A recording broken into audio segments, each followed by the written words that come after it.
The word listened to with faith is a source of spiritual life, food for prayer, light to see God's will in the events of life, and strength to live out our vocation faithfully.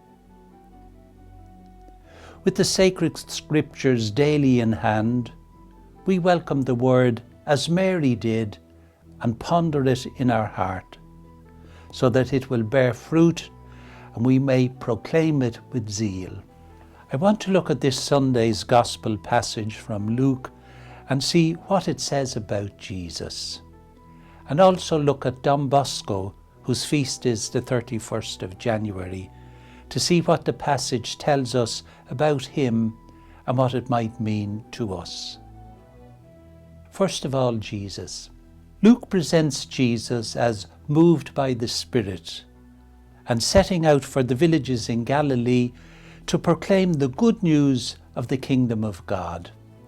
He becomes good news for the poor, the downtrodden, the dispossessed, the sick, all those in real need, and they find themselves at the receiving end of love.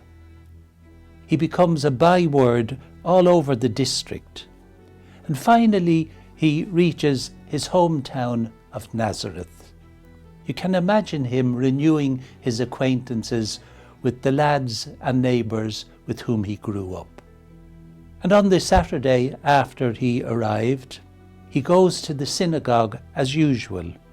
He's invited to do a reading, and they hand him the scroll of Isaiah. And he picks out a section of that puts into words how he sees the work he's got to do. He says, "The Spirit of the Lord is upon me. He sent me to bring good news to the afflicted." And there were many of them. Those who were poor, struggling to make ends meet. Those who were robbed by exorbitant taxes. Those hit by ill health. Those suffering from the Roman domination of their country, having their houses and their lands taken from them. Almost reads like one of our newspapers today here in Ireland. And yet, he leaves out the last bit in Isaiah about the day of vengeance of the Lord, because he's presenting a God who would give liberty to captives, sight to the blind, let the oppressed go free, a year of favour from the Lord, but no vengeance on those they considered their enemies. A picture of God that was going to disturb the status quo. At first, those in the synagogue in Nazareth are astonished by the gracious words he speaks. It's almost as though they were clamouring for him to show off in his own hometown, to dazzle them with more of what they'd heard he'd done in Capernaum. But he doesn't. The kingdom he's talking about is not promoted by power, domineering authority, or dazzling show-off, but only by love and belief and acceptance.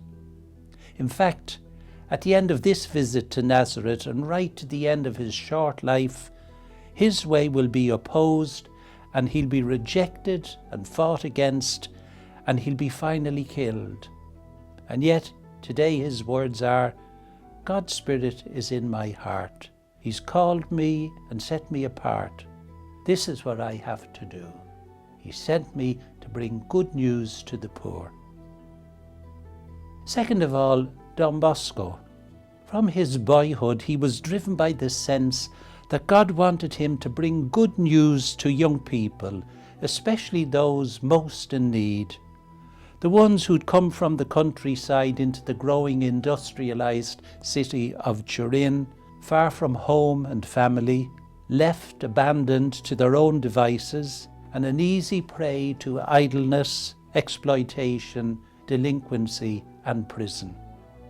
Like Jesus, his heart went out to these young people, and he wanted them to be given every opportunity to develop themselves, educate themselves, prepare themselves for life, and grow to reflect in their own lives the life of Christ as they lived as honest citizens because they were good Christians. And for us, to follow and live like Christ and Don Bosco, we need to be alive with the same spirit that burned in them.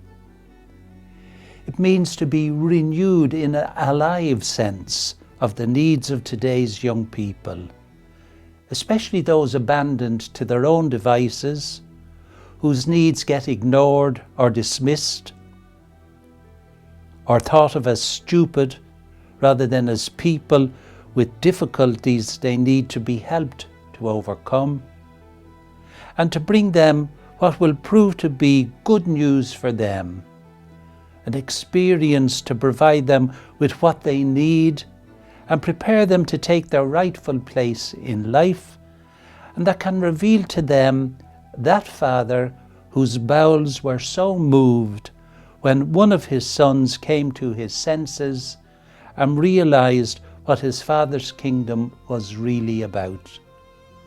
A kingdom of love, compassion, forgiveness, human dignity, fraternity, and divine sonship.